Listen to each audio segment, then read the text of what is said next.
Está no ar, de A a Z, com Maria Ortiz. Boa tarde, gente. Estou aqui no segundo programa, segundo episódio do podcast Maria, de A a Z. E hoje eu trouxe uma pessoa queridíssima, muito carismático. Para todos que eu comentei, quem viria aqui hoje, todo mundo falou, nossa, eu adoro ele. Todo mundo trouxe muito carinho, muita atenção para essa pessoa que vai estar aqui hoje. Ele é personal trainer, formado em educação física. Muitas pessoas mandaram beijos para você, viu? Você é muito querido, realmente. Bom. E olha, lutador de jiu-jitsu, vai contar um pouquinho da história dele. Todo fit, gente, vai ensinar pra gente um pouquinho como gostar de atividade física. Quem não gosta, quem quer ter esse hábito e ainda não conseguiu adquirir, vai aprender um pouquinho quais são os truques, quais são os segredos para aprender a gostar de atividade física no seu dia a dia. É ele que está aqui com a gente, Thiago Madonna. Boa tarde, tudo Boa bem? Boa tarde. Agradecer o convite, muito legal tá aqui participando do seu segundo programa, né? Sim, ainda estou em aprendizado aqui. Você que já tem um podcast há 2 anos, né, Thiago? 2 anos já, 2 anos e meio, mais ou menos. Sim, é um prazer recebê-lo aqui, viu? Eu que agradeço, legal pra caramba, só desejo sucesso e persistência. Obrigada. Porque muita gente fica pelo caminho, mas tem que ter persistência. Porque, como tudo na vida, né? Às vezes a gente tá no caminho ali, às vezes a gente pensa em desistir, você dá uma fraquejada, mas não pode. Mas sabe o que é gostoso? Acho que você deve passar por isso também. Nem parece um trabalho, né? Não. Porque a gente encontra amigos, trabalho. É divertido, é gostoso esse ambiente de rádio, né? Sim, não, eu gosto. E eu gosto de conversar bastante, eu falo bastante. Eu trabalho com pessoas, né? E no meu programa eu falo sobre tudo quanto é tipo de assunto. Falo de política, de esporte, de empreendedorismo. Eu assisti alguns. Sim. Então, isso daí é bom porque acaba agregando pra gente também, a gente acaba aprendendo bastante no programa. E não fica cansativo, né? Sim. Então, eu assisti boas entrevistas suas lá, viu? Gostou? Tá Sim, aprovado? Gostei muito, aprovado. Eu tô assistindo, na verdade, também para aprender um pouquinho com ele, que ele, gente, já tá há 2 anos nesse caminho de podcast, né? 2 anos. E como é que surgiu essa ideia do podcast? Então, eu tenho um amigo chamado André, ele é dono da Vicenza Veículos. Sim. E ele é um cara também que gosta muito de internet, ele tem um canal muito legal que tem mais de 70 mil inscritos no YouTube. Que legal. E eu era personal dele. Eu acho que eu lembro dele. Já vi ele fazendo alguns videozinhos também. Ele faz bastante vídeo. Bastante chamada, né? É, bastante. E daí eu dava personal pra ele e é uma época que eu tava bem ativo assim no Instagram. Que eu faço tanta coisa hoje que daí às vezes não sobra nem tempo pra fazer um extra, pra postar nada. E daí ele falou, pô, você fala bem e tal, faz um podcast. Daí ele tinha um estúdio lá na Vicenza. Ele falou, pô, eu tenho um estúdio aqui na Vicenza, você pode usar. E beleza. Ele me ajudou, me incentivou. Daí eu comecei a fazer o programa graças ao incentivo do Andrezão. E ele também, de vez em quando, fazia uns episódios e tal. Daí eu comecei a pegar gosto. Daí minha irmã começou a me ajudar, daí entrou meu cunhado. Aí entrou a família inteira pro time. Daí entrou uma galera pra me ajudar. A gente tem um time lá mesmo. Que legal, que bacana. Um filma, outro corta, edita. E é gostoso a família trabalhando junto, né? É legal. Sai briga de vez em quando? Pior que não. Só sai briga se envolver política, porque cada um é de um lado. Acontece. Mas fora isso, é tranquilo. Lá trabalhando lá é bem sossegado. Todo mundo tem a sua opinião, cada um tem a sua opinião, a gente respeita. A gente procura sempre o melhor para o programa, né? E daí, por isso que funciona. Legal. Eu conheço também o outro lado do Thiago, que eu faço academia lá na Smart Fit. Sim. E vira e mexe, eu vejo o Thiago lá com a agenda lotada, porque é personal trainer, né? Sim, e aí ele atua lá na Smart Fit. Conta pra gente um pouquinho desde o início da sua carreira, o que te motivou a ir para a área de educação física, como que isso tudo aconteceu? Eu sou uma pessoa que eu gosto de ter exemplos para eu seguir, pessoas, pessoas que sempre são referências na sua área. Eu tenho um amigo que chama Thiago também, Sim. né? E ele era professor da academia quando eu treinava, quando eu era moleque. E ele era um cara muito gente boa, muito legal. E eu falava, poxa, eu quero ser igual esse professor aí. Quero ser professor e tal, quero ser igual ele. Vou mandar um abraço pro Thiagão aí, espero que ele veja o programa. E daí eu entrei na educação física. Só que antes de eu entrar na faculdade de educação física, antigamente, eu tenho 34 anos. Uhum. Então, antigamente, as crianças podiam trabalhar, podiam fazer algum tipo de atividade. Sim. E eu acho que isso contribui muito para a formação do adulto, do ser humano. E eu, com 10 anos, eu morava no Secap. E daí lá eu já trabalhei de vender coxinha. Depois crescendo, trabalhei de entregar panfleto. Fazia uns trabalhinhos de servente pedreiro. Trabalhei de muita coisa. Trabalhei em loja de sapato. E começa a dar até valor, né? Dar valor ao dinheiro, dar valor ao esforço dos pais, dedicação. Muda. Sim. Você muda, porque você começa a construir valores ali, né? Eu trabalhei a partir dos 15 anos de idade também. Meu pai tinha loja de tinta. E ali no centro da cidade. E também me colocou para trabalhar. Só que assim, ele falou, você não vai entrar de vendedora, não. Não acho que você vai entrar já, chegar chegando. Ele falou, primeiro você vai aprender, ficar observando eles e você vai fazer faxina. Você vai limpar lojas, e lavava banheiro, fazia tudo, de baixo, viu? Né? E assim, Certo. não é nem de baixo, né? De Mas baixo, assim, né? Mas pra eu acho que aprender é dar tudo que tem na valor. empresa, né? Ele aprendeu assim, com o pai dele, com a minha avó, com o meu avô. E eu não me arrependo, eu acho que foi muito bonito, assim, passar por todas as áreas da loja. Eu entrei desde fazer a limpeza, depois como vendedora, Aprende tudo que no tem na caixa. empresa, né? Daí eu fui para gerência de marketing. Fui passando por várias áreas também. E me deu um aprendizado e valorizar mesmo o esforço do pai e da mãe, né? Sim, a gente acaba valorizando o esforço, né? De todo mundo. Isso daí é muito importante. Acho que isso falta um pouco para essa geração, que hoje essa geração, eles têm muitas oportunidades e às vezes ficam reclamando ainda. Sim. E eu vejo muito isso porque, como eu trabalho com pessoas o dia inteiro, então, pô, eu já vi gente reclamando de trabalhar 6 horas por dia. Você é meio psicólogo também, né? O personal Não tem trainer como não ouve ser. de tudo, né? Não tem como não ser. Deve saber, gente, cada fofoca da vida das pessoas ali, que ele não vai poder contar no Eu ar não agora, digo né? fofoca, né? A gente atualiza informações. Exatamente. Deve saber de tudo. A gente acaba ficando sabendo, né? Porque a galera tá ali, professor, tal pessoa fez isso, tal pessoa fez aquilo. Aí você tem que ouvir, dar a segurada, porque acaba que todo mundo se conhece, né? As pessoas confiam, né? As pessoas confiam no seu trabalho. Também. Você não pode falar nada. Falou isso, falou aquilo, acontece. Sim. Mas daí, né? Eu sempre trabalhei desde os 10 anos de idade. E não trabalhei porque precisava, não. Trabalhei porque eu gostava, porque meus pais também incentivavam. Quer trabalhar, vai. Tem problema nenhum. Você já tinha essa veia de querer trabalhar, querer produzir, né? Desde cedo. Sim. Daí, quando você vai crescendo, eu fui trabalhar em fábrica e eu não me adaptei direito. Eu fiquei 3 anos trabalhando em fábrica. Que fábrica era? Trabalhei numa fábrica chamada Metform e uma chamada Araia. Eram empresas, fábricas pequenas. Só que, tipo assim, trabalhar em ambiente de fábrica é um ambiente muito pesado. Eu sei, muito eu também trabalhei em fábrica. E você tem horário para entrar e horário para sair, você fica fixo, preso lá dentro. É na vírgula o horário, né? Nossa. Tipo assim, 5h18 você tem que sair, você não pode sair nem 1 minuto a mais, nem 1 minuto a menos. E eu não consigo, eu não gosto de trabalhar assim. É uma pressão, às vezes, desnecessária. As pessoas se preocupam com coisas que não têm necessidade, com coisas pequenas. E o lado bom de você trabalhar em empresas assim, fábricas, que nem eu trabalhei, que quando eu me formei em educação física, para mim tudo era alegria. Porque é mais leve, né, o trabalho? Muito mais leve. Eu trabalhava num local quente, né? Às vezes era verão dentro da empresa lá, tá... Que área 40, dentro da 40. fábrica que você atuava? Peãozão, chão de fábrica.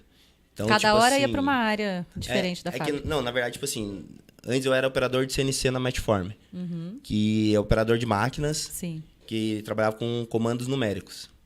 E é bem trabalho difícil. mais braçal, difícil, duro, não? Não, parte de computação mesmo. Computação? Não era tão braçal. Quando eu fui para a Araia, que é essa última empresa que eu trabalhei em fábrica, lá era braçal demais. Eu cheguei a emagrecer 10 quilos. Fica exausto, Peguei né? o pior setor da empresa, pressão o tempo inteiro para você entregar resultado. E você cansa, você sofre. E não pode perder a atenção, né? Porque é linha de produção. É perigosíssimo, você pode morrer. É Isso perigoso. É verdade. Numa Sim. empresa, qualquer descuido numa fábrica, você pode morrer. Sim, existem muitos acidentes, né? Sim, muitos. Eu presenciei algumas fábricas que tiveram acidentes mesmo de amputar dedo, de funcionário e tudo mais, por falta de atenção, por exaustão do funcionário até. Porque os caras de fábrica, a galera trabalha demais. Os caras são fora da curva em termos de esforço físico. E na grande maioria das vezes não é reconhecido em nenhum momento pela chefia. Isso daí é fato.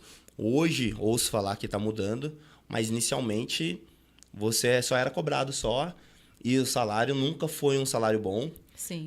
Eu lembro que antigamente, né? Você quando trabalhava na fábrica, antes de eu entrar para trabalhar em fábrica, Você trabalhava 5 anos aí, você comprava uma casa, um carro, você praticamente estabilizava a sua vida. Recebia melhor.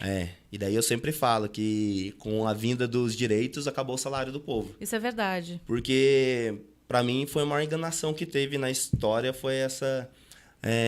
Os impostos e tudo, né? essa parte de revolução industrial, quando começou a chegar muita empresa, e daí vem um governo mentiroso que começa, vou te dar direito, e começa a dar direito para todo mundo e tirar salário. Eu acho que ficou muito oneroso, ficou muito caro para quem emprega. Sim. E aí ele acabou diminuindo realmente quem o salário. recebia no final. Nos ilude, Estados né? Unidos não é assim que funciona, né? Nos lá Estados não tem Unidos, direito nenhum, sim, né? Cada um os por si. impostos são menores e aí o proprietário da empresa ele consegue repassar esse valor realmente de horas trabalhadas para o funcionário. Aí aqui no Brasil não, aqui a gente tem a falsa ilusão que eu tenho direito a plano de saúde, eu tenho direito a plano dentário, não sei o quê. Só que daí você vai ver o seu salário no final do mês. Eu cheguei a trabalhar de domingo a domingo e no final do mês recebi R$1.400. Sim. Tipo, quem que vive com R$1.400 mesmo... É difícil, né? Há 10 anos atrás, isso daí era muito difícil. É difícil. Você não vê a cor do dinheiro. Então, daí, né, eu me formei na faculdade, graças a Deus. Comecei a sempre trabalhar. foi seu sonho? Ser personal, sempre foi. Educação física? Fazer educação física. Sempre foi? Sempre foi. Deixa eu te mandar um beijo aqui do seu professor, Macaé. Macaé eu estive com o Macaé esse daí recentemente, ele é um grande amigo, ele é muito querido também por todos, né? E ele falou assim, nossa, o Thiago Madonna vai no seu programa, eu vi lá no seu Insta, manda um beijo pra ele, que ele sempre foi um aluno fera, admiro o trabalho dele e mandou um beijão pra você. Ele é uma lenda lá na educação física. Verdade. Eu com ele aprendi, ele me explicou uma matéria de bioquímica que eu não entendia mais nem a paulada. Não entrava na sua cabeça. Ele explicou pra galera da sala e todo mundo entendeu porque ele tem uma didática muito boa. Professor também de capoeira, gosta de luta, dá aula de capoeira lá na faculdade. Sensacional. Na verdade, os professores da educação física, eu gosto de todos. Que bacana. Essa semana até eu tenho um grupo de WhatsApp que daí tava a galera comentando sobre educação e tal, ensino. Daí foi um e falou mal da faculdade, da Unital. Daí eu falei, não, pode parar. Beleza, você quer falar mal do seu curso, que você acha que não é legal, é uma coisa. Agora, se você entrar dentro da educação física, pelo menos o período que eu fiz, os professores fazem lá por amor mesmo. A gente cria um carinho também, né, com a instituição que a gente estuda e com os professores que ali estão. É que você vê que quando a pessoa faz porque gosta ou quando faz por obrigação. E os professores, pelo menos a visão que eu tinha lá na educação física, que eles fazem por amor. Carinho, que eles por fazem, amor, né? Porque é muita responsabilidade. Muitas vezes não recebem um bom salário, assim, como professor, mas é vocação, é propósito, vocação. Né? Não, na verdade é muito injusto o salário que um professor de uma faculdade ele recebe. Sim. Aqui é absurdo. É. Tem que gostar muito pelo tanto de coisa e de responsabilidade que eles têm. Então, por isso que eu gosto e respeito todos os meus professores, porque para mim eles são fora da curva, tá onde eles estão lá e não ter o reconhecimento financeiro que eu acho que eles mereciam. Eu tô no último ano da Unital de psicologia. E eu tenho essa mesma avaliação dos meus professores lá da Unital de psicologia. Eu tenho professores maravilhosos, que são, assim, mestres, doutores, que são educadores incríveis. Poderiam estar em São Paulo, estar em outros lugares, e escolheram estar na Unital para formar alunos, para formar psicólogos bons, né? Não, tem ótimos então, professores na Unital. É muito, muito feliz, muito bacana a gente estar com profissionais assim. Não, na Unital a gente tem uma galera muito boa. E, na verdade, assim, quando você entra na faculdade, em geral, né? Você entra com uma ideia e sai com outra. Com certeza. Isso daí... Ainda mais na de psicologia, viu? Transforma a vida da gente completamente. Inicialmente, eu queria trabalhar com futebol. Queria trabalhar com futebol, sempre quis Você tinha uma paixão por futebol? O brasileiro, ele, desde criança, o sonho é ser jogador de futebol. Daí você não consegue ser jogador de futebol, você quer se formar em educação física para trabalhar com futebol. Sim. E ao longo do caminho eu fui mudando. Fui vendo que tinha outras coisas para fazer. E tem muita coisa na área de educação física. Hoje você pode trabalhar até dentro de hospital. É uma área muito ampla hoje em dia, né? Então, daí eu comecei a ir para a área de personal trainer. Comecei a fazer estágio. Em 2012, eu sofri um acidente de moto. E aí você já atuava já como personal? Então, eu entrei na faculdade em 2010. Em 2012, eu sofri um acidente de moto. E daí eu fui trabalhar na academia para fazer estágio. Fazer estágio, né? Poder treinar também na academia. E daí é aquilo, antigamente você vai fazer estágio, você é o professor, eu virei o professor já, né? Exatamente. Não tem essa de estágio. Foi questão de um mês, eu já tava sozinho. Eles te na jogam sala de lá e falam, musculação. se vira, né? Na psicologia é assim também, viu? Acaba sendo, né? E a gente aprende na marra, né? Aprende na marra, porque daí também você tem que se virar, você tem que estudar para você atender o público, né? E começar a fazer seu nome. Sim. Porque também se você também fica ali reclamando que não tem ajuda de professor, que ninguém te ensina, não adianta, você não vai fazer seu nome. E me diz uma coisa, você trabalhou num projeto chamado Projeto Esperança? Trabalhei no Projeto Esperança. Esse projeto, acredito eu, que ele tenha mais de 30 anos, fica lá no Parque Três Marias. É um projeto muito legal. É uma ONG, né, na verdade. Eles atendem crianças carentes de tudo quanto é lugar. E é muito bom. A dedicação das pessoas lá também é impressionante. O que você fazia lá no projeto? Eu era professor de futebol. Ai, que legal. Eu dava aula de futebol lá no projeto. Criançadinha. Pra criançadinha. De todas as idades? Se eu não me engano, é até 15 ou 16 anos. Tem um limite, mas tá entre 15 e 16 anos. Mas é muito legal, tipo, o contato que você tem. Eu sou o tipo de pessoa que eu tenho contato com todos os níveis sociais que existe. Então, tipo, lá é um nível social bem baixo, né? Criança carente. Então, você se impressiona com as histórias que você ouve lá. Teve uma história de um aluno lá que um dia ele chegou contando na maior natureza. Tipo, teve guerra lá no rua da minha casa. Como guerra, assim? Você estava brincando? Tiroteio? Não, teve um tiroteio lá. É meu irmão triste, tomou né? um tiro A realidade na perna. é triste, né? Aí daí eu falei, tá, mas seu irmão tomou um tiro na perna e aí, cadê ele? Sei lá, tá pra rua andando já tá de boa já. Mas falando assim, como se fosse uma coisa comum. São E coisas é uma coisa que tão chocam, perto né? da gente. E é uma coisa tão perto. Sim. Impressiona a gente. Falei, cara, como assim você tá aqui tomando café de boa, seu irmão tomou um tiro na perna? Ele, não tem o que fazer. Eu já presenciei histórias assim também, na Água Quente, em outras regiões. Já ouvi histórias como essa de crianças e a gente fica realmente muito chocado. E quando a gente conta para algumas pessoas, as pessoas desacreditam, né? Falam, não tem isso em Taubaté. Tem isso em Taubaté. E é muito importante que as pessoas conheçam os projetos sociais dos bairros. E assim, quando a gente faz um projeto social de esporte, eu já tive a chance de participar de alguns também, eu acho que o mais incrível é a gente conseguir transformar a vida dessas crianças, que eu acredito muito na mudança da vida da criança, né? Porque a gente tira ela, às vezes, de um local de tráfico, a gente tira ela de um local ruim, de amizades ruins, e traz para o esporte para transformar, para ela se ver em equipe, né? E ver assim, olha, eu tenho outras oportunidades na minha vida, tem outros caminhos a seguir. Na verdade, o que se prega hoje é que se você nasceu em uma comunidade carente, se você nasceu pobre, você vai ser assim a vida inteira. E essa não é a verdade. Isso daí é que as pessoas querem que a gente acredite. Você tem que procurar pessoas melhor do que você, mentalmente e até financeiramente também, para você crescer, para você estar perto de pessoas que já conquistaram alguma coisa para você conquistar. O problema é que quando a gente está no meio, onde só tem coisa errada, só tem pessoas pensando de forma errada, pessoas que não querem estudar, que não querem crescer na vida, você vai achar que é só aquilo que existe. Eu, na minha cabeça, quando era mais novo, eu achava que o único trabalho que existia no mundo era trabalhar em fábrica. Olha Porque só. era aquela sua realidade ali. Desde criança eu falava assim, tipo, por mais que eu queria trabalhar com educação física, mas o que era mais próximo da minha realidade era trabalhar em fábrica. Então eu falava assim, quando eu me formar no ensino médio, eu quero arrumar um trabalho em fábrica logo. Para depois pensar na faculdade, para depois eu pensar em me formar e vir para minha área. Então eu achava que o caminho mais fácil era trabalhar em fábrica. E as crianças, se vive no meio do crime, o caminho mais curto vai ser o crime. Mas isso porque o poder público, todo ano, toda época de eleição é a mesma coisa, a gente já está acostumado, fala que vai fazer pela saúde, pela educação, pela segurança. Pelas mesmas áreas e de não sempre, faz, essa né? é a verdade.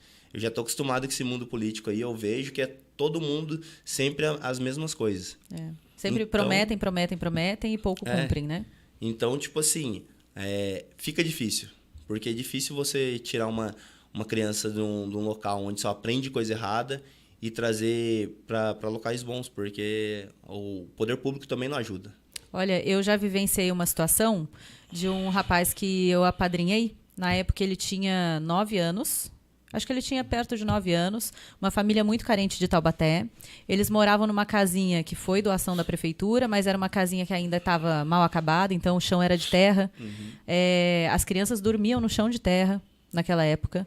Então a gente conseguiu aí doação de colchão, de tudo mais, para terminar a casinha, né, para ajudar. E esse menino, ele estava envolvido com drogas, ele estava dependente químico, aos 9 anos de idade.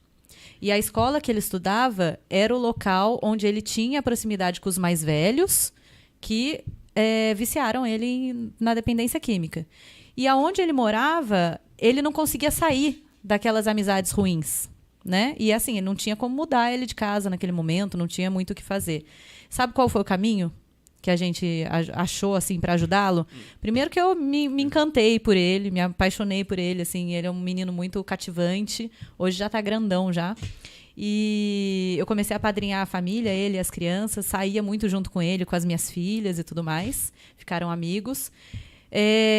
Eu arrumei amigos para trocar ele de escola, para levar ele para uma escola longe, arrumei uma van que ia buscá-lo, tudo assim, muito na amizade, no pessoal que queria ajudar, queria ver a transformação de vida dele, e colocamos ele em atividades esportivas. Hoje ele é lutador. Olha só que legal. Ele compete e ele nunca mais voltou para droga, para álcool, para nada, e teve a vida realmente transformada. Hoje ele ajuda a família, ele luta, compete e já está levando os irmãos já para o esporte também. É que você fala, né? A gente é a média das 5 pessoas que tá à nossa volta.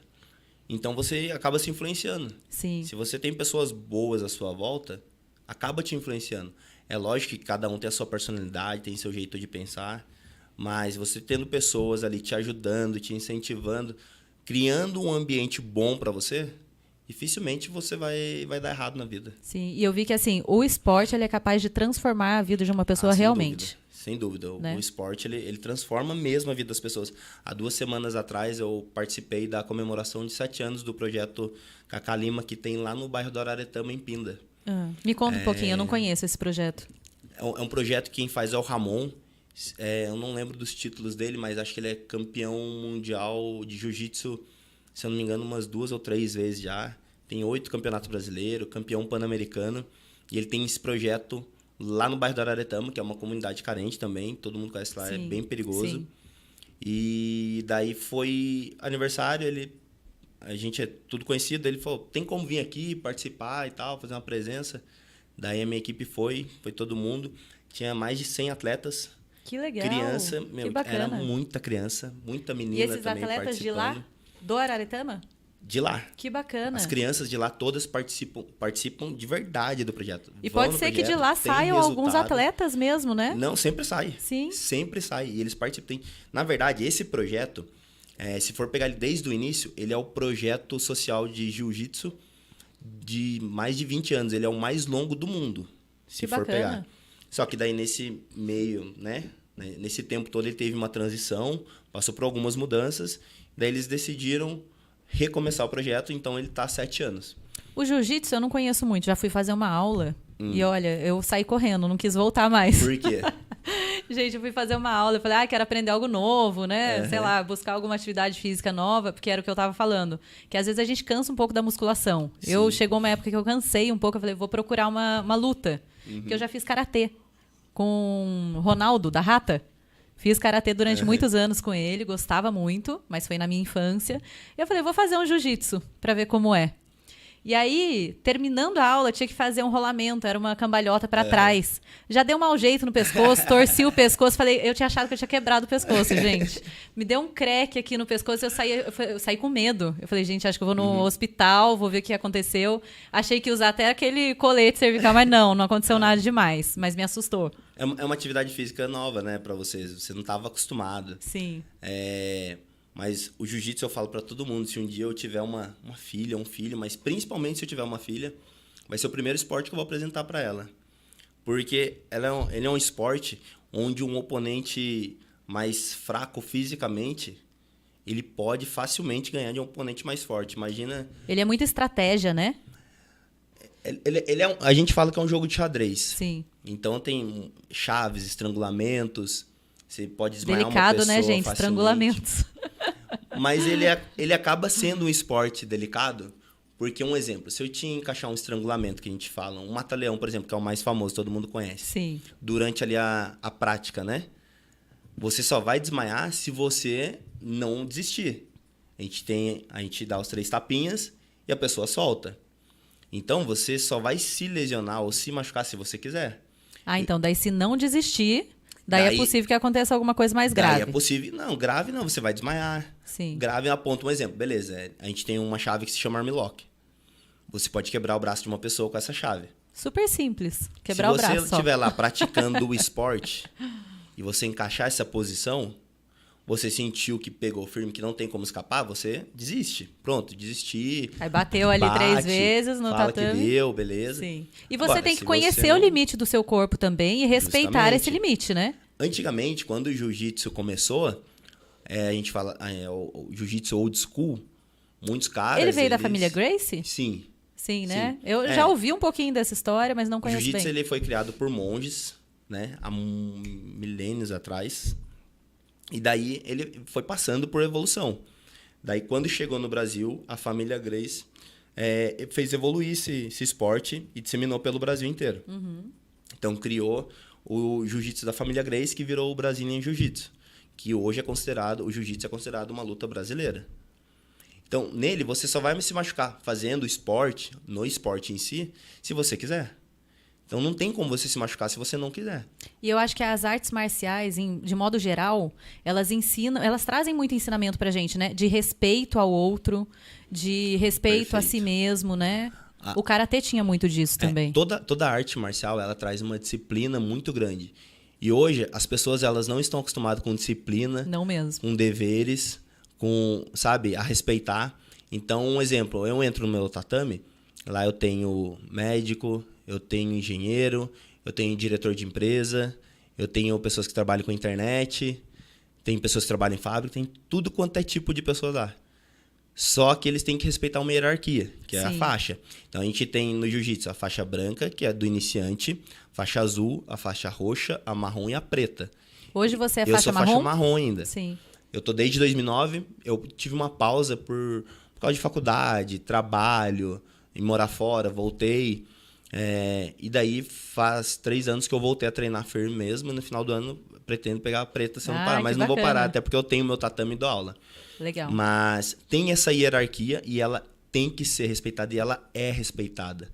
A pessoa não importa, ela entrou dentro daquele tatame, esquece quem ela é fora do tatame. Com certeza. Então, pode ser o presidente de qualquer país dos Estados Unidos. Ele entrou dentro do tatame com a faixa branca, ele tem que respeitar qualquer um que estiver lá com uma graduação maior que a dele. Sim, no karatê é igual, eu parei na faixa vermelha. Gostaria de ter um pouquinho de tempo ainda para dar continuidade, viu? Eu adoro o Ronaldo da Rata. Uhum. Ele me ensinou muito. Eu comecei quando criança. Minha filha fez agora também karatê com ele. E eu gostei muito de revisar os aprendizados que ela estava tendo e ela aprendeu muito respeito. Teve muitos ensinamentos lá com o Ronaldo. Não, arte marcial eu indico para qualquer criança. Você consegue educar qualquer criança com arte marcial. Fica mais fácil até a educação dentro da casa. Um exemplo, eu tenho um tatame na minha casa, onde eu dou aula para um grupo específico de pessoas que são meus convidados. E o meu tatame, ele é grande, então às vezes ele sai um pouco para fora, porque eu tenho uma área aberta. E daí chegou lá, a gente tem que montar o tatame e desmontar. Eu não preciso falar para ninguém, galera, ó, tem que montar o tatame. Todo mundo já sabe o que tem que fazer. Então a galera vai chegando pro treino, todo mundo ajuda a montar. Trabalho em aula, equipe, todo né? Todo mundo ajuda a limpar o tatame. Isso daí é o dever deles. Eu não preciso ficar falando para eles o que tem que fazer. Sim. Se eles não fizerem, eu faço. Mas eu não preciso. Eles já entendem. A galera já entendeu, né? Que é a obrigação deles ali. E isso funciona muito bem. E hoje em dia as pessoas, até no trabalho, às vezes falam, pô, mas essa não é a minha obrigação, cara. É o que a gente mais escuta em empresa, né? Existe isso. Tipo assim, essa aqui é a minha função. Somente isso, uma vírgula do lado já não faz mais, né? Sim, E isso, na verdade, isso não existe. Se chegou na sua empresa, você tem que saber tudo da empresa. Se tiver que ficar um pouco mais tarde, você tem que ficar até um pouco mais tarde sem reclamar. Mas a gente não aprende dessa maneira, né? Esse é o maior problema. E deixa eu te perguntar uma coisa. Agora a gente indo um pouquinho mais para atividade física do dia a dia, da sua profissão atual, que você é personal trainer. Hoje, a gente encontra muitas pessoas que já tentaram fazer musculação, idosos também, que precisam manter essa prática de atividade física diária, ou 3 vezes por semana, 5 vezes por semana, e não conseguem se exercitar. Tem gente que tenta criar esse hábito e não consegue. Como é que faz? Qual é a dica? Qual é o segredo para que consiga criar esse hábito? Na verdade, na grande maioria das vezes, são pessoas que nunca tiveram contato com esporte ou com atividade física. E daí, depois de mais velho, fica um pouco difícil mesmo a pessoa até se achar. Eu falo para todo mundo que a atividade física mais importante que tem é a musculação. Ela é a base de todos. Mas é maçante, é chato, às vezes a pessoa não quer fazer. Beleza, não tem problema. Procure alguma coisa que você goste, que te faça bem. Porque não existe só a musculação. Existem milhões de coisas. Eu mesmo sou o tipo de pessoa que eu pratico vários esportes. Eu gosto também. Pratico musculação, jogo vôlei, jogo futebol, pratico jiu-jitsu. Eu gosto de esporte, gosto de praticar tudo. Tem que achar aquilo que te dá prazer, que é recreativo também, né? Vai fazer uma dança. Hoje em dia tem esportes novos aí, beach tênis, fazer um vôlei de praia. Altinha, né? O futevôlei. Faça o que te dá prazer. Mas se a gente for falar de musculação, o que mais mantém as pessoas na prática da musculação, o que mais incentiva, ela não é saúde, não é estética, é você estar com alguém junto, ter um amigo. É a socialização. Então você tem um amigo para ir treinar com você todo dia, você acha que está difícil? Chama alguém para ir treinar com você, puxa um amigo que está sedentário lá, vai vocês dois juntos, um vai dando força para o outro e você vai conseguir ficar. Se você não tiver um amigo e tiver a possibilidade de pagar um personal, eu sou personal e eu sei que não é um serviço barato, acessível para todo mundo, gostaria que fosse, mas não é. Mas se você tiver a possibilidade de contratar um personal, contrata um personal. Isso aí também vai fazer você criar uma responsabilidade. Estimula a pessoa a não desistir, não faltar, né? A ter um compromisso. Às vezes as pessoas acham que o trabalho do personal é transformar todo mundo em fisiculturista. E não é. 90% dos meus clientes nem gostam daquele corpo de atleta. Eles querem estar bem, querem ter saúde. Ter saúde, né? Querem conseguir brincar com os filhos, com os netos. Ter uma vida ok. É só isso. Não é nada de... Não é nenhum absurdo. Você não vai transformar a pessoa num super atleta, cara, ficar fazendo pose na frente do espelho. Não é muitas vezes não é estético o intuito, né? Na grande maioria das vezes não é. Ô, Thiago, você estava contando para mim um pouquinho sobre a época de pandemia, né? Uhum. Muitas pessoas ficaram sedentárias, não puderam praticar atividade física e isso afetou muita gente nesse período, né? Na verdade, a pandemia ela trouxe muitos problemas até pela falta de conhecimento, né? Porque muitas pessoas passaram a ficar em casa. Eu mesmo, por incrível que pareça, sou uma pessoa que eu nunca tive mais de 10% de gordura no corpo e nunca foi porque eu fiz dieta regrada, não. Você nunca teve mais de 10% de gordura no corpo? Não, mas... Homem geralmente é quanto? Homem geralmente 25, 30? O ideal ali pro homem é... Acho que uns 25, Não. O ideal pro homem é... Não lembro se é 16... Me fugiu agora, mas é essa média de 16, entre... Mas daí você tá falando de atleta 16, aí, né? De atleta. Não. Não, pra mulher, o ideal é 16%. Tá. E pra homem que eu não tô lembrado se é 12%, que é o ideal. Tá. Mas assim... Você sempre teve abaixo. Sempre tive 10, mas até por causa da minha genética. Sempre fui magro, alto... Então, sempre tive facilidade. Que sorte, né, gente? Não é todo mundo que tem uma genética dessa, não? Sempre tive uma facilidade muito boa. Sim. E eu nunca me matei para fazer dieta. Quando eu quis subir peso, daí... Nossa, até já vou falar sobre isso. Quando você precisou subir peso por causa de luta? Não, por causa de estética mesmo. Porque Sim. eu sempre fui muito magro, então tive muito complexo por ser magro. Eu tinha um pouco também. Tinha as pernas bem finas quando era adolescente. Muito magra, assim. Eu tinha um pouquinho de complexo também. Eu tenho 1,90 m, então eu sempre tive 76 quilos. Tipo, eu era muito magro. Nossa, muito magro. Hoje eu tenho 96, 97, fico nisso. Sim. Então eu não queria ser magro. Eu falei, não quero. Então eu já cheguei a fazer dieta de 6.000 calorias. A gente brigava, né? Quando era adolescente, assim, a gente brigava pra querer ganhar peso. Eu lembro que eu tomava Neston, tomava um monte de coisa lá pra ganhar um pouquinho de peso também. Hoje em dia eu dou graças a Deus que eu não ganhei peso, mantenha assim, por favor. Hoje é o contrário, né? Ao contrário. Mas eu até falo para as pessoas acham que fazer dieta para emagrecer é difícil, é que elas nunca fizeram uma dieta para subir peso e dieta comendo comida que a gente fala limpa. Comendo arroz, é mais difícil comendo ainda, frango, né? Ou comendo carne, comendo salada. É muito, é 1 milhão de vezes mais difícil. Acredito. Porque é muita comida que você tem que comer. E até para quem tem sobrepeso, comer esse tanto de comida limpa, porque as pessoas que têm sobrepeso, elas não estão com sobrepeso porque elas estão comendo comida boa. Come comida ultraprocessada, né? Comida que não é de boa qualidade. E aí traz um monte de doenças também, né? Justamente. Então, essas pessoas estão assim, porque elas comem comidas ruins. Se ela fosse começar a comer comida boa, tipo arroz, frango, salada, que é o básico para você se manter bem, não ia conseguir. Mas é a questão do que eu estava te falando do hábito. Como criar o hábito saudável. Eu li um livro, não sei se são os 10 hábitos, alguma coisa assim. Acho que depois eu vou passar para você e coloco aí para vocês também. Ele fala muito sobre aprendizado cognitivo mesmo, de você aprender a ter hábitos. Então, assim, como modificar um hábito que você deseja, adquirir um hábito saudável, não é fácil. Porque, às vezes, você aprendeu ao longo da sua vida inteira, desde lá da infância, nenenzinho, a comer mal. Sim. Né? Na maioria das vezes é assim. Mas o que acontece? As pessoas, elas têm uma imagem muito errada sobre dieta. As pessoas, elas não precisam parar de viver para fazer dieta. Você come ovo? Eu como. Toda manhã. Ótimo. Você come pão? É difícil comprar um pão, um ovo? Eu como pouco pão. Eu tento evitar. Por quê? Qual que é o problema do pão? Assim, antes eu comia no café da manhã. Celíaco? Não tenho nada. Então, eu não faço dieta. Mas assim, eu me acostumei. Então, acho que por alimentação da família, eu me acostumei a comer o ovinho mexido de manhã, o café preto. E aí fiquei habituada a isso. Que a internet, ao mesmo tempo que ela veio para nos ajudar, ela às vezes atrapalha muito. Porque uma hora você não pode tomar mais leite. Outra hora você não pode tomar suco. A gente fica perdido, né? Outra hora você não pode comer queijo. E não tem nada a ver, não é isso. E a gente tem muitas empresas que, na verdade, pagam anúncios, coisas assim, para começar a propagar essas informações que às vezes são mentirosas, são falsas, né? Eu vi uma pesquisa falando que o ovo branco ele tinha mais vitamina que o ovo caipira. Eu ovo só de como granja. ovo caipira. Mas só que qual foi a empresa que pagou para fazer sim. a pesquisa? Foi uma granja. Absurdo, né? Essas coisas tinham que ser proibidas. Tinha que ser isso crime, que acontece. Né?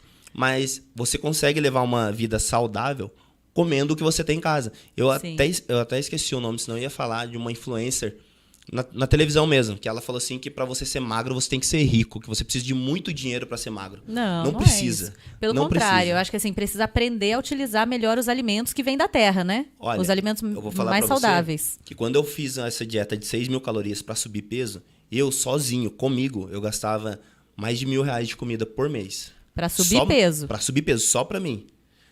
Era um dinheiro que você gasta com uma família tranquilamente. Sim. Só para mim. E quando eu começo a fazer dieta para baixar peso, o custo cai pela metade. Então, assim, se comer um ovo no café da manhã, comer um pão, comer uma fruta, dá. Mas não tem fruta, então come ovo e pão e café. Isso daí já é o básico, coisa bem feito. Simples, coisa né? simples. 2, 3 horas depois, tenta comer uma fruta. Sim. No seu almoço, come ali, tenta achar a quantidade que você vai comer que vai te saciar. Mas arroz, frango, salada. Se tiver uma carne vermelha, beleza, substitui. Arroz, carne vermelha e salada. Você não precisa tirar o feijão também. Você sabe que tudo é quantidade. Eu participei de um projeto que foi muito bacana, chamado Horta Educativa. Não sei se você já ouviu falar. Não. Ele ficava dentro de algumas escolas públicas. Foi desenvolvido, né, um trabalho com pessoas que eram do meio ambiente, nutricionistas, educadores físicos, que identificaram que existia uma obesidade infantil muito grande na rede pública durante um período. E aí, o que eles entenderam? Que os pais não tinham tempo e nem informação, e nem dinheiro também, compravam aquele salgadinho, aquele mais porcaria, aquele assim que só de olhar parece já é tóxico, né? Esse é o tipo de coisa que eu não como, mas porque eu não gosto mesmo. Então, e aí compravam muito desses alimentos que eram rápidos, fáceis e muito baratos, e as crianças estavam habituadas a comer aquilo e estavam com obesidade. E os pais também eram obesos. Os pais de crianças obesas naquele momento também eram. E aí tem um projeto do Mesa Brasil, do Senac, que era de ensinar os pais a produzir hortaliças, legumes, verduras, com as cascas dos alimentos, utilizando 100% dos alimentos. E a gente conseguiu juntar esse apoio do Mesa Brasil, junto com um projeto de colocar a criançada na escola para colocar a mão na massa e mexer na terra e plantar mesmo, sabe? Plantar hortaliça, legumes, verduras. E aí, toda sexta-feira, a criança pegava uma hortaliça e levava para junto do pai. Tinha uma receitinha junto de nutricionista para que eles fizessem juntos, em família, a receita utilizando 100% dos alimentos. Aí. E a gente baixou o índice de obesidade infantil naquele momento. E consegue. E não é uma coisa impossível. O problema é que as informações elas chegam de forma errada para as pessoas. Eu fiz uma dieta o ano passado, onde eu bati 103 quilos. E beleza. Eu Hoje falei, você tem 96, né? Hoje eu tenho 96. Nossa, deve ser muito difícil chegar de 96 muito para 103. difícil. Não, eu tinha até hambúrguer no meu... Tipo, eu tinha que comer 2 lanches na semana. Nossa, que delícia, né? E daí eu comecei a fazer a dieta pra secar daí, pra baixar o percentual de gordura pra ficar no que eu tô hoje, que pra mim tá bom. Eu fui baixando, né, gradativamente. Eu comia 450 gramas de arroz, fui baixando até chegar a 100 gramas de arroz. Nossa. 200 gramas de frango e salada. Almoço e janta era isso. Meu café da manhã era uma fatia de pão puma e 4 ovos. E no meio da manhã ali eu tomava um whey. Ou comia uma fruta também, não tem problema. E era assim o dia inteiro.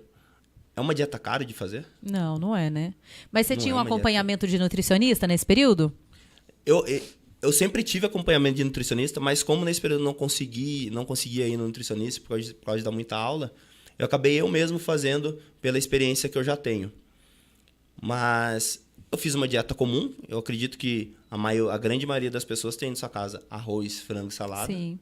Não é uma coisa difícil. Ovo ainda é acessível. É buscar os alimentos que são naturais básico, mesmo, é o né? básico bem feito.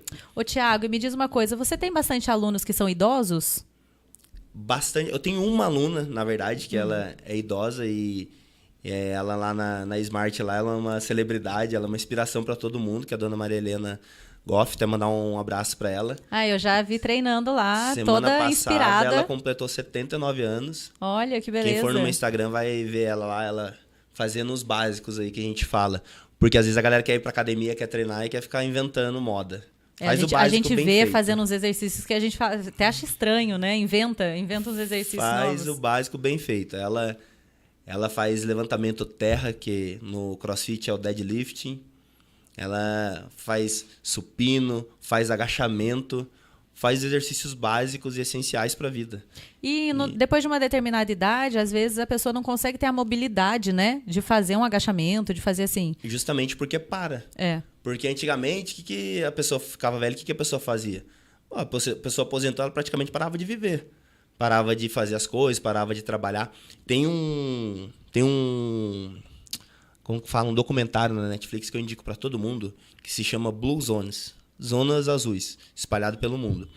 Eu não lembro o nome do pesquisador, ele passou 20 anos pesquisando os povos centenários. E o que eles tinham em comum para chegar ou passar dos 100 anos. Para ter longevidade. Longevidade, mas saudável. Uma vida normal. E além da alimentação ser a mais básica, batata doce, arroz, feijão, frutas, o básico. Porque a gente... Água, né? É importante tomar muita água, muito líquido. Se hidratar é sempre importante, mas às vezes a gente fica buscando umas coisas mirabolantes. Castanha disso, castanha daquilo, não sei. E não precisa. É o básico. Eu sempre falo para todo mundo, faça o básico bem feito em tudo, que você vai se destacar. Então, as pessoas que elas vivem 100 anos ou mais, elas vivem com o básico. Elas se alimentam bem e mantêm o corpo ativo. Esse é o detalhe. Minha família tem uma boa longevidade. Eu tenho uma avó de 95 anos. Nossa. E uma tia-avó de 96. Bem. Hoje elas estão morando juntas. Bem, andam, se locomovem. Só que assim, durante o período da pandemia, a minha avó, que era muito ativa, a Dona América, um beijo para a Dona América, ela perdeu muito da mobilidade, perdeu massa muscular, não se movimentava, né? teve Podia ser de fraqueza. casa. Eu acho que ela ficou com muito medo de encontrar as pessoas. E a gente também, que tinha uma vida um pouco mais agitada, mais movimentada, eu estava com criança pequena naquele período, então eu tinha muito receio de visitá-la e passar alguma coisa, né? Então, assim, acho que ela ficou realmente muito isolada e morava num apartamento pequeno, não se locomovia também muito dentro do apartamento. Esse é o problema. A gente não pode parar de se mexer. Sim. Então, acho que assim, ela ficou muito no sofá, muito assistindo TV.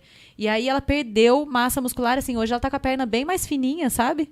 E ela não anda mais tão bem quanto andava. E antes ela ia pro baile. Ela tinha o baile da terceira idade. Olha só. Era uma coisa social, então ela ia encontrar as amigas, ela conversava, batia papo, né? Era importante. Tem que tentar trazer ela de novo para atividade física. Então, era importante, assim, para autoestima, ela se arrumava, né? Sim, não, é muito mais do que só uma atividade física, hoje, né? Se você pesquisar no Google, tem estudos mostrando que a massa muscular, principalmente de membros inferiores da perna, ela é essencial para a vida, ela evita demência na terceira idade. Sim. Então, o quanto a massa muscular é importante pra gente. Porque ela faz conexão com os neurotransmissores no cérebro, perfeito. né? Então, quando a gente se movimenta bastante, quando você está ali se exercitando, você está com o cérebro ativo também, né? Então, e nesse documentário das Zonas Azuis, eles notaram que tinham em comum também é que essas pessoas, elas além de se manter ativa, elas praticavam, entre aspas, agachamento, em média 30 agachamentos por dia. Um exemplo, no Japão, lá eles têm ainda o hábito de comer sentado no chão. A mesa é baixinha no chão. E coisa que hoje em dia os nossos idosos não conseguem fazer, né? Não consegue. Sentar assim com aquela perninha de índio que a gente brinca, né? Que agora não pode falar índio mesmo. mais, gente. Agora é indígena, que mudou a classificação. Eu falo índio e azar de quem achar ruim. Então, eu me considero assim. meio índia, meio indígena. E assim, falo índio também com maior amor e carinho, né? Galera é muito fresco. Não de forma pejorativa, nunca, jamais. Mas compreendo. Índio nunca vai ser de forma pejorativa. Porque a gente é brasileiro, né? Então a gente admira, a gente tem orgulho, pelo contrário. Não, mas eu falo, e é perninha de índio mesmo, sentar com a perna cruzada, igual o índio faz. Sim. E no Japão eles fazem muito isso, senta e levanta toda hora, porque lá normalmente eles não têm muitos móveis em casa. Vou começar a fazer isso em casa, a gente tirar as cadeiras da mesa da sala, falar para as crianças, vamos sentar aqui, todo mundo perninha de índio. Tem um povoado, acho que é na Itália, Sardenha, e para chegar na casa deles não tem como acessar de carro, e tudo é escada. Então, a escada é nada mais nada menos que o afundo, que a gente faz na academia. Isso é bom para quem mora em prédio. Então, por exemplo, mora lá no nono andar, gente, escada todo dia, né?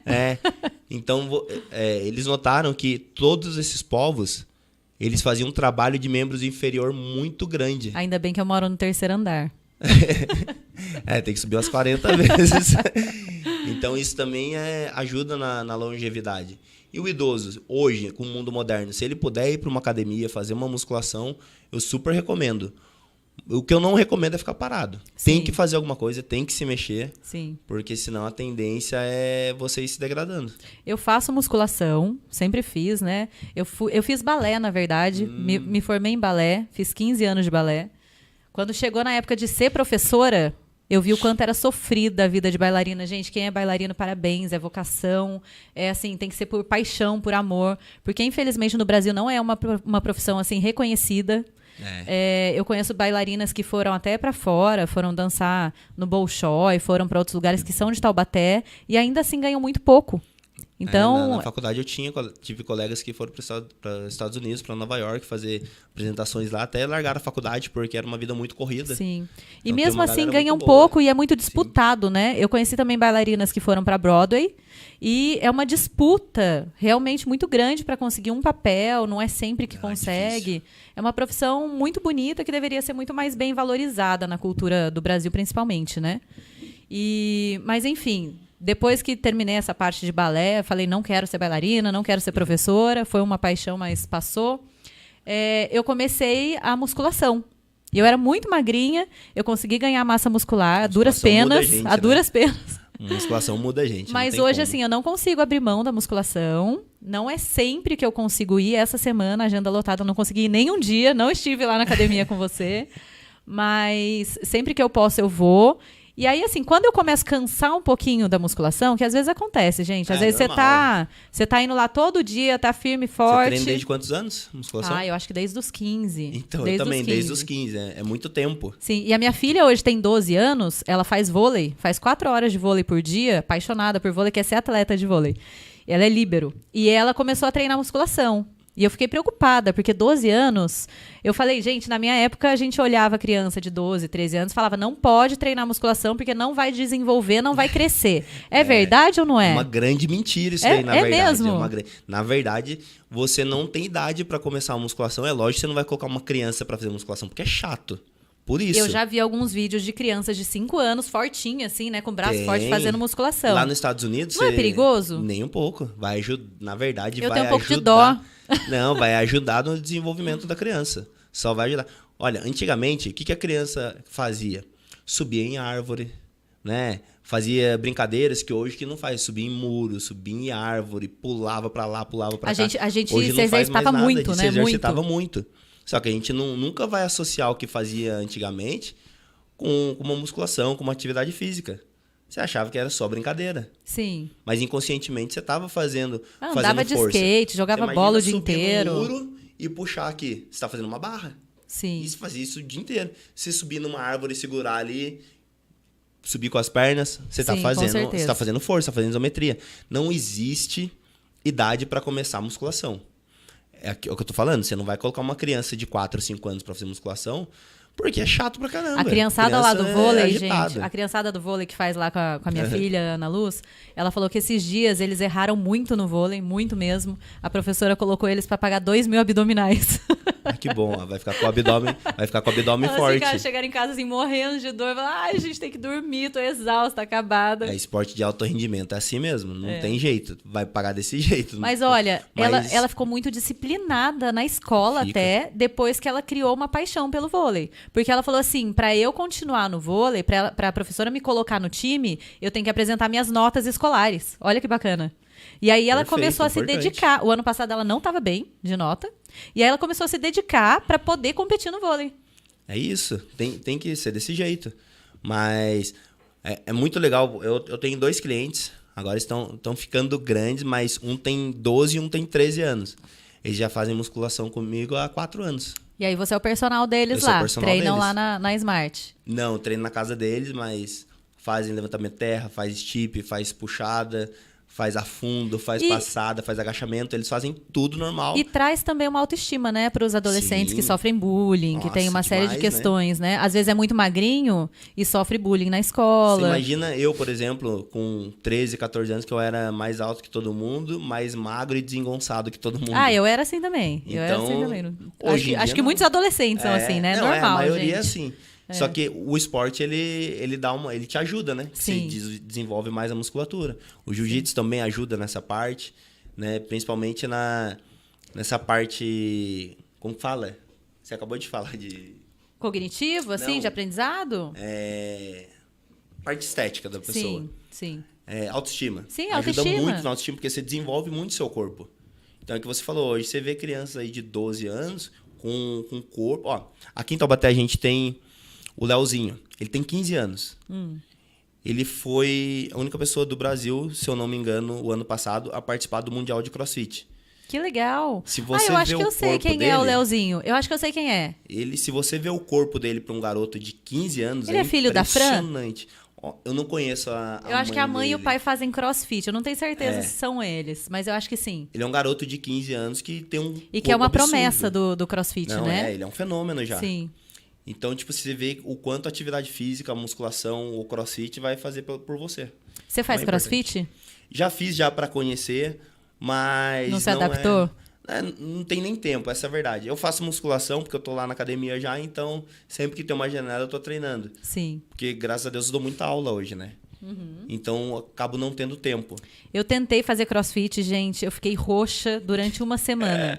Verdade. Acho que eu não tenho muito condicionamento aeróbico. É questão de tempo. Você tem que insistir lá. Mas Começar devagarzinho, sem pressa, sem querer competir com o amiguinho do lado. Não, é isso não. Mas assim, gostei de fazer, mas também acho que não é pra mim. Depois que eu cansei um pouquinho da musculação, ainda faço, mas assim, eu fui procurar atividades novas, que foi o que você falou. Procure coisas que vocês gostam, coisas prazerosas. Perfeito. Hoje eu estou aprendendo a surfar. Ó, legal, hein? Verdade, Isso é um aí é uma coisa que eu tenho vontade de fazer também. Gente, é um desafio. Quem puder, vá fazer uma aula de surf em Ubatuba. É tão pertinho Deve aqui. ser muito gostoso. Eu acho que assim, a gente tem um contato também com a natureza, né? Com o mar. O mar é como as artes marciais que a gente estava falando.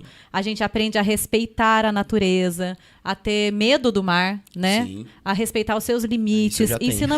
Ensina muito pra gente, viu? Então você que ainda não conhece essa área, te indico o Pedro lá, meu professor, Pedro Aguiar. Tem toda a família Aguiar lá que é do surf. Depois vou mandar o vídeo lá pra eles verem.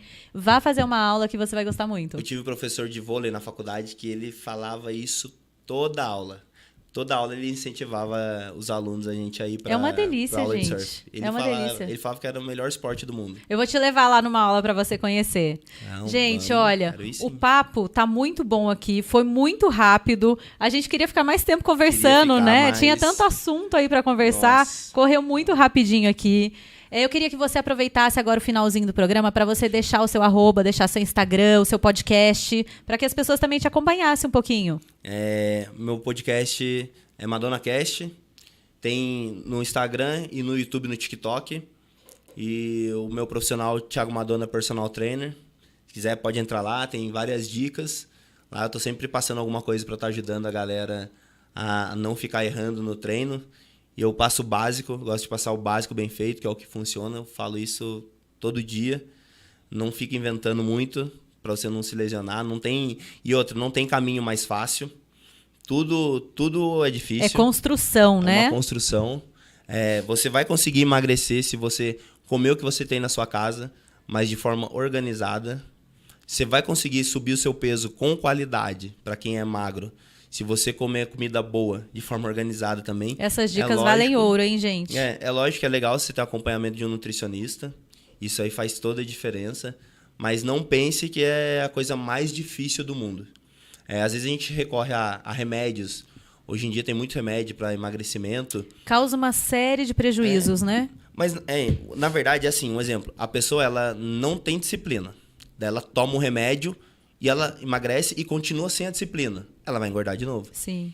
Então, se você emagrecer com remédio, beleza. Te ajudou, deu um Mas primeiro passo. causa efeitos, às vezes, de depressão, de uma série de coisas. Sim, isso aí pode acontecer também. Sim. Mas você tem que ter disciplina em tudo que você for fazer na sua vida. Com certeza. Se você não tiver disciplina para cuidar do seu bem mais precioso, que é o seu corpo e a sua saúde, o resto você pode ter certeza também que não vai dar muito certo, não. Verdade. Gente, ó, só um comentário aqui. Ele não parece o Spider? Já te falaram isso, não falaram? Alguma vez? Parece, gente. Já falaram que eu pareço com um monte de gente, só não parece comigo mesmo. Olha, obrigada por você ter vindo aqui. Foi o meu segundo programa aqui, Maria de AZ. É um prazer muito grande recebê-lo, aprender um pouquinho com você.